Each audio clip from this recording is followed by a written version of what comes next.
오늘의 하나님의 말씀은 베드로전서 3장 1절로 7절, 제목은 성경적 가정천국이다 라는 말씀 가지고 함께 은혜를 나누시겠습니다. 미국 서부에 가장 잘 사는 동네가 LA에 위치한 비버리 힐스입니다.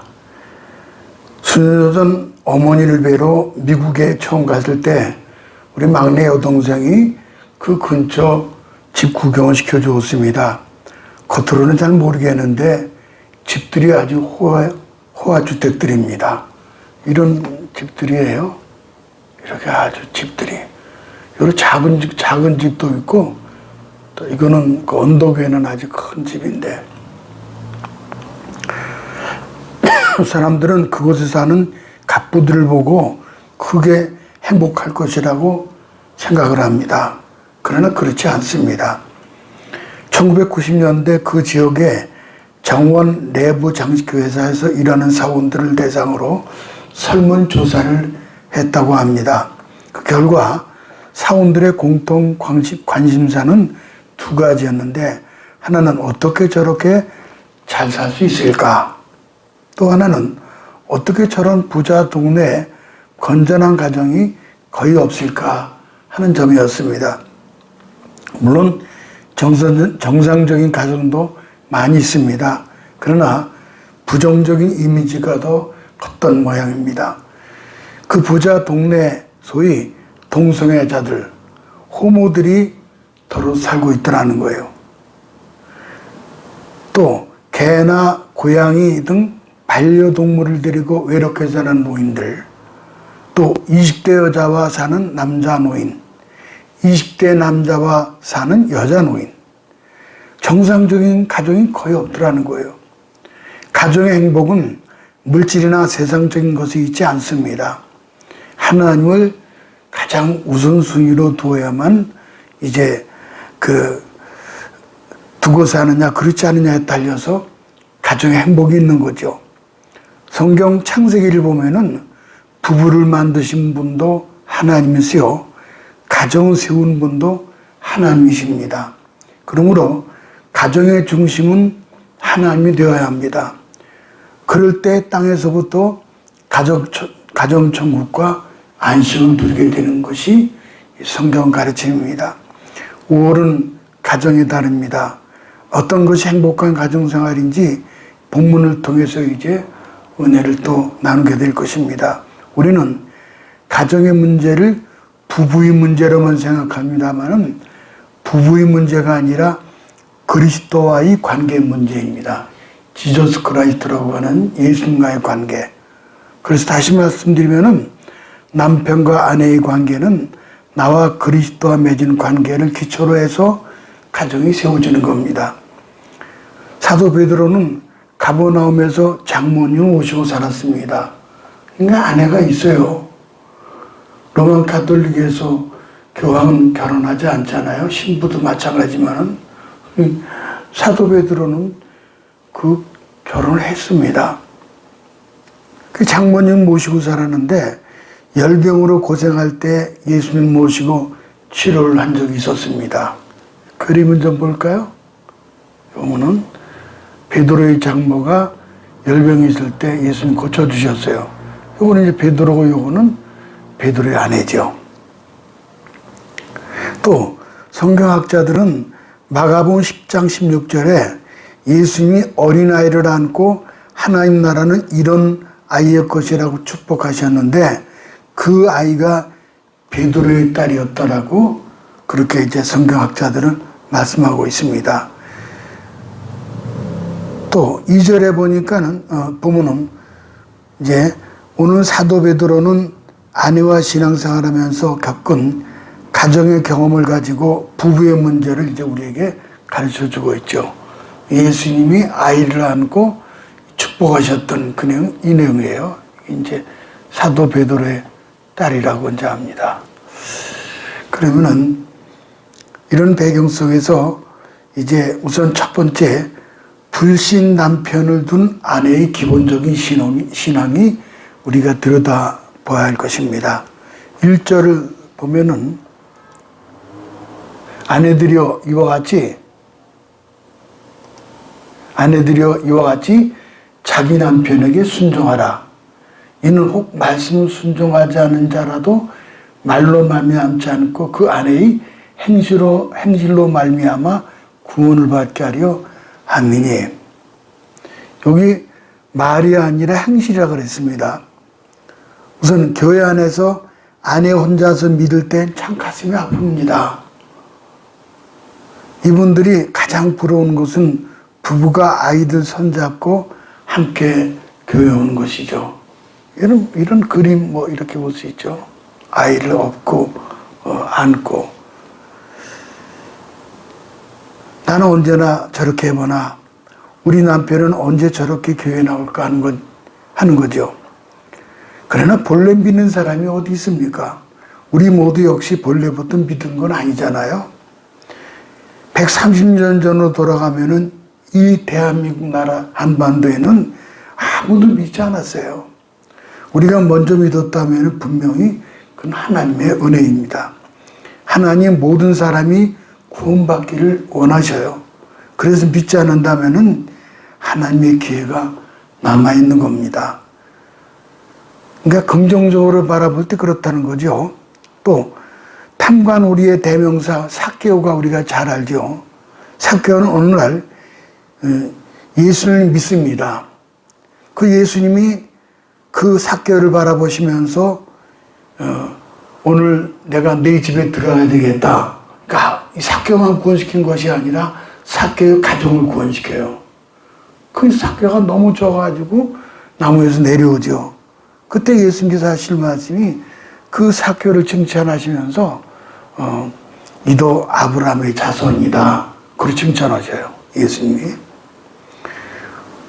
십자가에 달려 돌아갈 때 예수님이 우편강도가 방금 전까지만 해도 왼편강도와 더불어 예수님을 비방했는데 어찌된 영문인지 심령의 변화를 일으켜서 주여 당신 나라 임하실 때 나를 좀 기억해 주세요.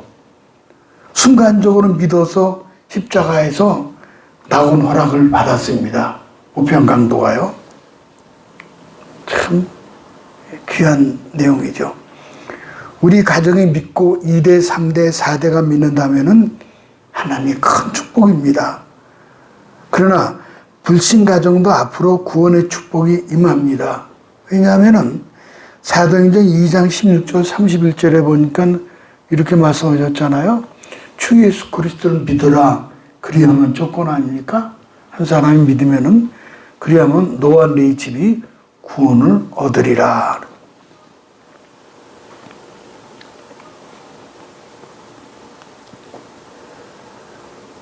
이 약속이 있죠. 컨베넌트라고 하는 하나님과의 약속. 그러니까 한 사람만 예수 제대로 믿으면은 그 가정은 구원받게 돼 있어요. 얼마나 기도 많이 했겠습니까?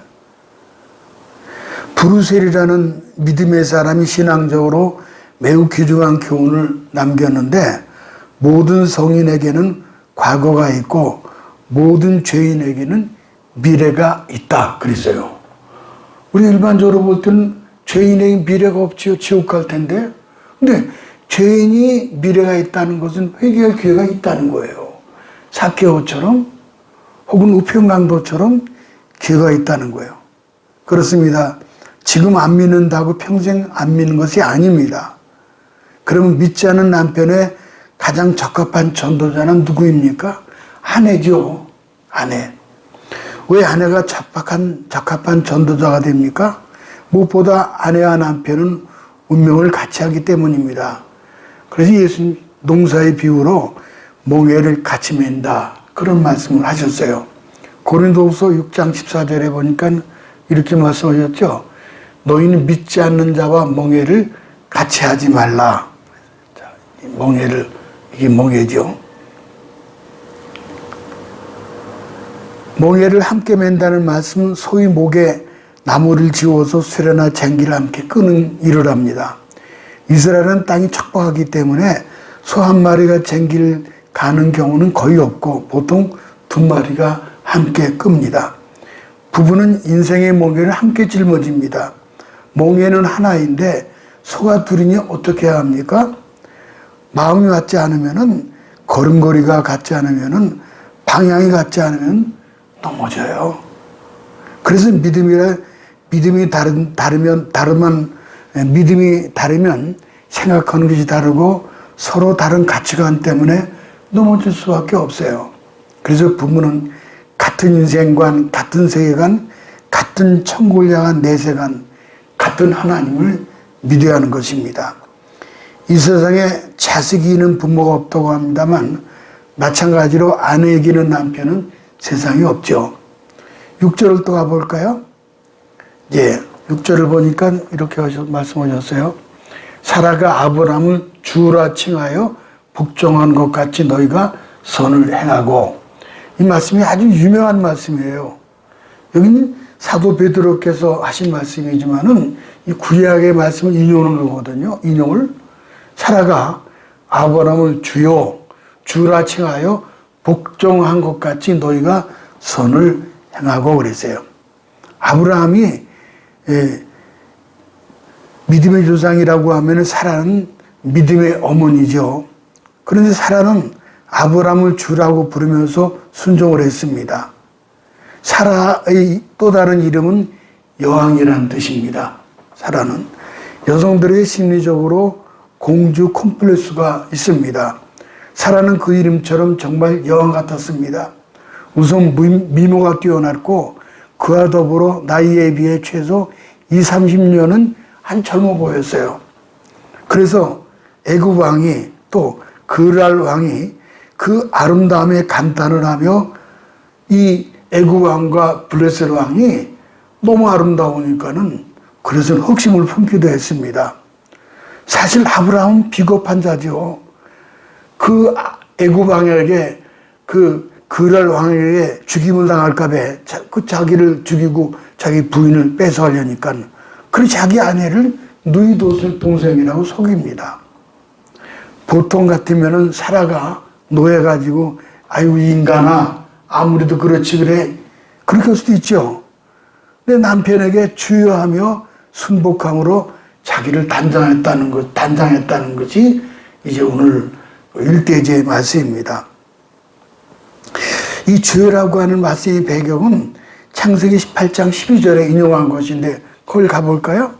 보면은 사라가 속으로 웃고 이르되 내가 노쇠하였고 내 주인도 늙었으니 내가 어찌 낙이 있으리요. 여기 주인 그렇죠? 이게 아까 이걸 인용한 거예요. 주인. 근데 사라는 자기 주인이 누구냐 하면은 아브라함이에요.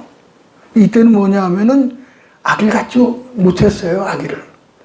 근데 아기를 갖게 된다니까 아유 나는 지금 경수도 끊어졌고 다 끝났는데 그런데 이제 웃죠 속으로.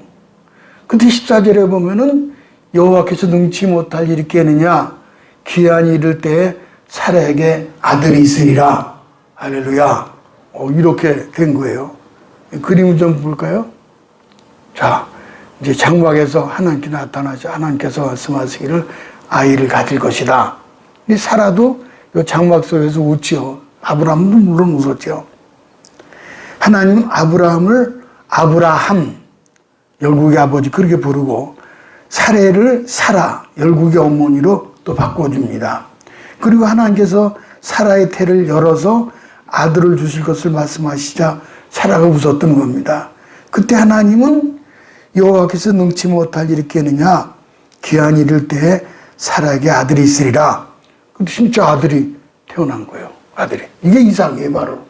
아브라함, 이삭, 야곱 그렇게 이제 그 믿음의 조상들이 이어지고 그다가 이제 그 계보를 통해 예수님이 땅에 오신 거죠. 그래서 주여 이것이 참 중요합니다. 순종의 복이죠. 순종의 복. 두 번째는 불신 남편을 주님께 인도하는 두 가지 비밀이 있습니다. 첫째는 남편에게 복종하고 행실로 본을 보여야 합니다. 현대인들은 복종하라는 말을 싫어합니다. 아마 여성들은 불평이 많을 겁니다. 그러나 성경은 남자가 우월하고 여자가 열등하기 때문이 아니에요. 그것 때문에 그런 게 아닙니다. 창조 질서 때문에 그런 거예요. 창조 질서. 고린도전서 11장 3절을 가볼까요? 오늘 각 남자의 머리는 그리스도요 여자의 머리는 남자요 그리스도의 머리는 하나님이시라. 하나님이 천지를 창조하실 때 질서를 만드셨는데 제일 위에 하나님이 계시고 그 밑에 그리스도가 있고 그 밑에 남자, 그 밑에 여자를 만드신 거예요. 이것은 지배를 위한 질서가 아니고 가정의 행복을 위한 질서입니다.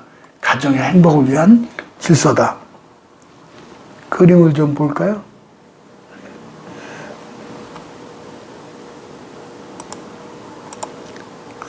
세상의 행복을 위해서도 하나님은 아내가 남편에게 복종하라고 하셨습니다.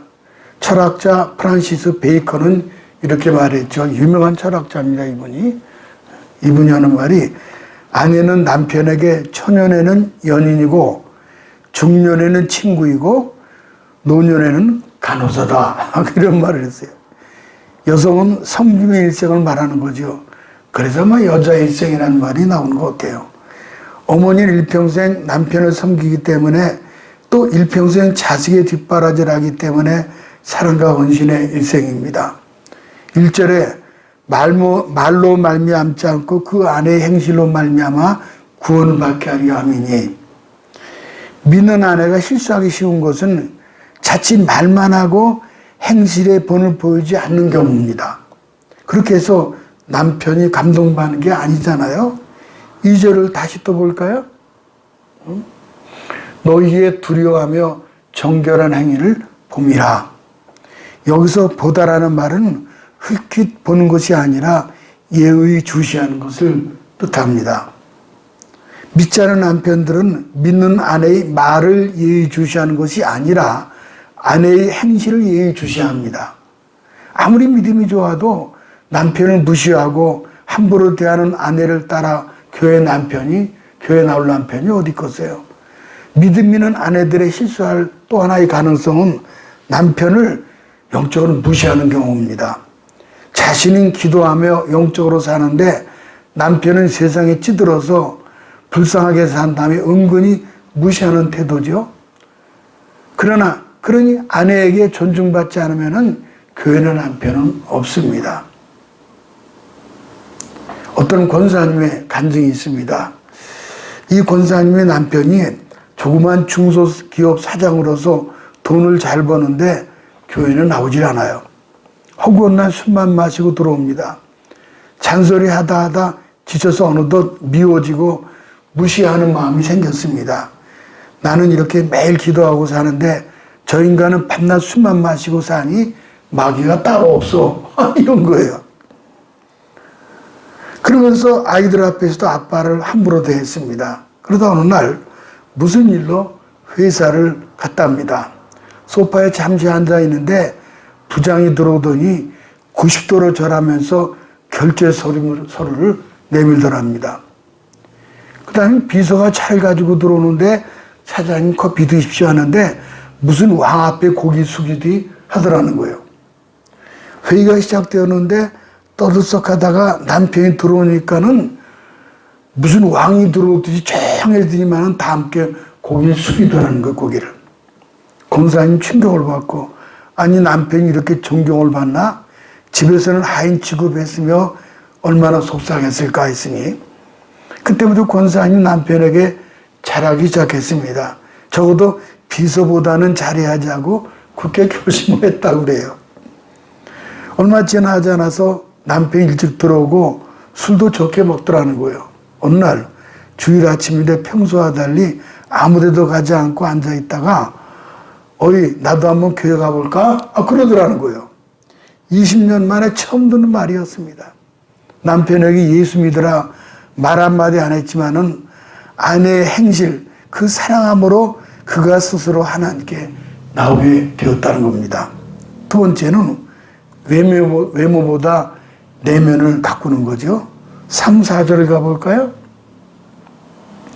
너희의 단장은 머리를 꾸미고 금을 차고 아름다운 옷을 입은 외모로 하지 말고 오직 마음에 숨은 사람을 온유하고 안정한 심령에 썩지 아니할 것으로 하라. 이는 하나님 앞에 값진 것이니라. 여기 보죠? 너희 단장은 머리를 꾸미고 금을 차고 아름다운 옷을 입은 외모로 하지 말고 오직 마음에 숨은 사람으로 온유하고 안정한 심령으로 썩지 아니할 것을 알아. 이는 하나님 앞에 값진 것이니라. 남편을 구원할 아내는 정결해야 합니다. 외모로 자신을 꾸미지 말고 내면의 세계 아름다움을 꾸며야 합니다. 믿는 여성들이 반드시 읽어야 할 성경이 잠언 31장입니다. 거기에 현숙한 여인이 나오죠. 흥미있는 것은 잠언 31장의 1장에 나타난 현숙한 여인은 한 번도 외모를 말한 것이 없어요. 뭐 기도나 예배나 믿음이니 영적이니 그런 말이 없습니다. 부드럽고 유쾌한 성품과 사람들에게 칭찬받는 모습만 나옵니다. 결론이 뭐예요? 잠언 31장 29절 가볼까요? 이돼 있죠. 보면은 덕행이는 여자가 많으나 그대는 여러 여자보다 뛰어나다. 그리고 11절에 그런 자의 남편의 마음을 그런 민난이 산업이 픽절치 아니하겠으며. 참 귀한 말씀이에요. 덕행이 있고 정결하고 좋은 성품의 남편과 자녀에게 잘하고 사람들에게 칭찬받는 여자, 그런 아내를 둔 남자가 왜 교회 안 나오겠습니까? 그런 여자를 보고 남편이 어떻게 합니까? 그런 자의 남편의 마음은 그를 믿나니. 그림을 좀 볼까요? 보세요. 긴 말로 설득해서 하나님 믿게 하는 것보다 먼저 남편이 나를 믿게 해서 내가 믿는 하나님 믿게 해야 된다. 그 뜻이에요. 전도자 빌리그램의 아내 룻 그레함이 불신 남편을 둔 여성들에게 한 말입니다. 이거 아주 외워야 될 것 같아요. 남편을 선하게 만드는 것은 하나님의 일이다. 보세요. 남편을 선하게 만드는 건 하나님이 하실 일이에요. 그러나 남편을 사랑하는 것은 아내의 일이다. 참 대단해. 다시 한번요. 남편을 선하게 만드는 것은 하나님의 일이다. 그러나 남편을 사랑하는 것은 아내의 일이다. 참 대단한 글을 남겼습니다. 마지막 세 번째, 불신 아내를 주님께 인도하는 두 가지 비밀을 보겠습니다. 7절을 가볼까요? 남편들아, 이와 같이 지식을 따라 너희 아내와 동거하고 그를 더 연약한 그릇이요 또 생명의 은혜, 유업을 함께 이어받을 자로 알아 귀히 여기라. 하나님이 에덴 동산에서 하와를 만들어 주자 아담이 너무 좋아서 하나님께 감사하면서 물었습니다. 아주 재미있는 얘기예요. 아담이 너무너무 좋은 거예요. 아내를 보니까는. 하나님 어떻게 하와를 이렇게 아름답게 만드셨어요? 그래야 내가 사랑할 거 아니냐? 또 아담이 또 물었습니다. 하나님 아름답기만 한 것이 아니라 착해요. 착해요. 어떻게 이렇게 착해요? 그래야 네가 아껴줄 거 아니냐? 근데 가만히 보니까는 맹한 데가 있어요. 왜 맹하게 만드셨어요? 그랬더니 하나님 임마 그래야 너 같은 놈이 사랑할 거 아니냐? 그랬다는 거예요. 우선은 첫째는 지식을 따라 동거하고 그랬어요. 영어로 혈액형이 뭐니 기호가 뭐니 취미가 뭐니 그게 아닙니다. 여자는 남자와 차별되지는 않지만 구별됩니다. 여자 남자 차별하면 안 되죠. 근데 구별이 되는 거예요. 이 그림 보면은 이 내용이 굉장히 복잡한데 남자의 감각, 여자의 감각이에요. 남자가 일 중심이라면 여자는 사람 중심, 남자가 성취 지향적이라면 여자는 관계 지향적, 남자가 인정받기를 좋아한다면 여자는 이해받기를 좋아하고, 남자가 모험적이라면 여자는 안정적이다. 남자가 이성적이라면 여자는 감성적이고, 하나님 남자 여자를 이렇게 다르게 창조하셨어요. 남자들이 일방적으로 못하는 것이 있는데 아내의 말을 끝까지 들어주는 거 하잖아요. 아내가 말을 하면은 대뜸 이렇게 반응합니다. 그래서 조금 더 길게 말하면 용건만 말해. 그런다는 거예요. 직장에서 여자 직원의 이야기는 시시콜콜 다 들어주면서 아내가 이야기하면은 뭐야 용건만 해 간단히. 아내와 동거한다는 동거는 헬라어로 집에 함께 산다는 뜻입니다. 집에 함께 안 사는 부부가 어디 있습니까? 다 함께 살잖아요. 문제는 함께 산다는 것이 밥을 같이 먹고 함께 자고 함께 자식을 키운다는 말보다 더 크다는 거예요. 단지 한 지붕 밑에 산다고 동거가 아닙니다. 동거하지만 별거 부부가 있어요. 누가 얘기하기를 별거라는 거는 별거 아닌 것 가지고 따로 사는 거. 부부의 동거 의미를 잘 냈다는 말씀이 있습니다. 8절을 가볼까요? 뒷전에 보면은 마지막으로 말하노니 너희가 다 마음을 같이하여 동정하며 형제를 사랑하며 불쌍히 여기며 겸손하며. 여기서 불쌍히 여긴다는 말은 영어로 compassion이란, com은 함께, 패스는 아파한다 뜻이죠. 사람이 가장 가슴 아픈 것은 언제입니까? 어릴 때 부모가 돌아가실 때죠. 조실 부모. 또 부모로서 자식이 아프거나 죽을 때, 그리고 결혼한 부부에게 가장 가슴 아픈 것은 남편이나 아내가 아프거나 먼저 죽을 때입니다. 이런 노래가 있잖아요. 있을 때 잘해 후회하지 말고. 아이 참 가슴 아픈 일이에요. 있을 때 잘해 흔들리지 말고. 있을 때 잘해 그러니까 잘해. 자, 있을 때 잘해 후회하지 말고. 있을 때 잘해 흔들리지 말고. 있을 때 잘해 흔들리지 말고. 가까이 있을 때 후회하지 말고. 지금은 고인이 된 배우 김자옥의 남편이었던 가수 오승근의 노래 가사입니다. 볼까요? 참 가슴이 아픈 일이지만은 김자옥이 먼저 하나님께 갔죠. 남편은 남아있는데 남편이 이 노래를 부른 거 있을 때 잘해. 이 노래는 사랑하는 사람과 후회 없는 만남을 만들고 싶다는 내용입니다. 후회 없는 인생을 살고 싶은 것은 모두가 사람의 소망이죠. 그런데 인생을 살다 보면은 후회하며 살게 됩니다. 세월이 흐르고 나면은 그때 더 잘할 거라며 후회합니다. 후회 대신 후회 대상 중 배우자에 대한 후회가 가장 크다고 그래요. 어머니가 돌아가셔서 잘못해드린 거 죄송하고 미안합니다. 그것도 있지만은 배우자입니다. 아내가 남편이, 남편이 아내. 그래서 부산 침례교회 김병수 원로 목사님이 어느 해인가 신년 할애 때 그런 말씀을 하셨어요. 있을 때 잘해. 그때 모든 눈실이 붉혔습니다. 왜냐하면 사모님이 바로 얼마 전 소천했기 때문입니다. 좀 더 잘해줄 걸 후회만 남아. 아쉬움과 후회만 남더라는 거예요. 여자들은 남자들보다 몸이 더 약합니다. 아이를 낳고 기르느라 남편의 뒷바라지 하랴. 그러다가 육신의 골다공증, 요즘 그런 거 많아요 아주. 그래서 연약한 그릇이므로 남편은 조심스럽게 유리그릇처럼 보살펴야 합니다. 이게 오늘 말씀이에요. 두 번째는 생명을 유업을 함께 받을 자다. 부부의 신비는 이 세상의 인연으로 끝나지 않는다는 거죠. 이 땅에서 결혼해서 한 길 가다가 저 천국으로 들어가는 거죠. 그 인연은 죽음 이후에 천국 영생으로 이어지는 겁니다. 죽음 이후에 천국 영생. 성경 그것을 생명의 유업을 함께 받을 자다. 생명의 은혜를 함께 받은 자다. 그렇게 말합니다.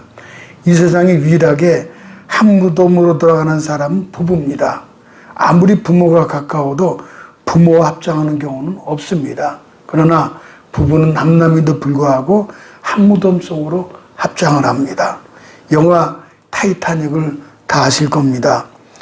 보트에 안 타고 함께 죽은 부부가 있습니다. 그분이 스트라우스라는 노부부죠. 이분이에요. 이분 스트라우스 노부부. 배가 전복되자 어린이와 여자만 보트에 태우는데 이때 스트라우스는 자기 부인 보트에 태워서 얼른 가라고 소리쳤습니다. 그렇지만 부인은 남편을 바라보다가 보트에서 내립니다. 그때 한 말이 이 말이에요. 아니에요. 우리는 함께 많은 행복한 시간을 보냈어요. 이제 우리는 늙었고 난 당신을 떠나고 싶지 않아요. 당신이 어디로 가든지 나는 당신과 함께 가겠어요. 그리고 그들은 손을 꼭 잡고 차가운 물속으로 가라앉는 것이 그 영화죠. 그림이 이게 그거예요, 이게요. 가라앉죠.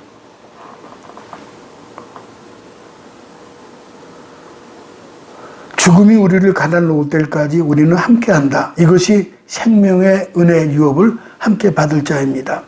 부부는 세상에서 육으로 함께 살고 천국에서 영으로 함께 살 사람입니다. 그러니 어떻게 해야 합니까? 아내의 생명의 은혜를 함께 받을 자이지만 현세의 삶을 보면은 기도가 막히는 경우가 있습니다. 그래서 7절의 하반절에 그런 말씀 있잖아요. 이는 너희 기도가 막히지 않게 하려 함이라. 부부가 싸우면은 기도의 문, 하늘의 문이 닫힙니다. 수중 다이버들이 바닷속에 오래 잠수하려면 반드시 산소통을 메고 들어갑니다. 이렇게 산소통을 메고 들어가죠. 산소통에 산소가 바닥난 것을 모르고 바닷속에 있다 보면은 생명을 잃게 됩니다. 주님께서는 세상 속에서 영적 생명력을 유지하며 살아가라고 기도라는 산소통을 우리에게 선물로 주셨습니다. 영적 상소인 기도의 리필을 꾸준히 하는 성도의 가정 되시기를 바랍니다. 아무쪼록 2021년 5월 가정의 달에 하나님의 도우심으로 모두 성경적 가정 천국을 이루고 그리스도 안에서 머물며 생명의 유업을 영원히 함께 누리게 되시기를 주님의 이름으로 축복합니다.